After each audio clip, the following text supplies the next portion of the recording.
আজ আমি এসেছি বরানগরের পবিত্র ভূমি আদ্যাপীঠ। এই আদ্যাপীঠ তৈরি করেছেন স্বামী রূপানন্দ মহারাজজি। এখানে ঢুকতেই মনে হলো যেন স্বর্গের এক কোণে দাঁড়িয়ে আছি।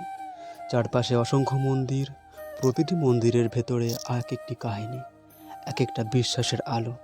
প্রথমে চোখে পড়ে আদিমা মন্দির। ভক্তরা বিশ্বাস করেন মা এখানে সন্তানের মতো সবাইকে আগলে রাখেন।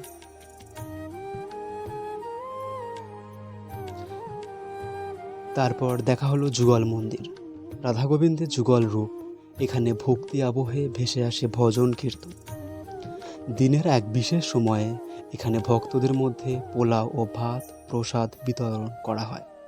ছোট বড় ধনী গরিব সবাই একসাথে বসে সেই প্রসাদ গ্রহণ করে। এখানে আছে শিবলিঙ্গ, চিরন্তন শক্তির প্রতীক।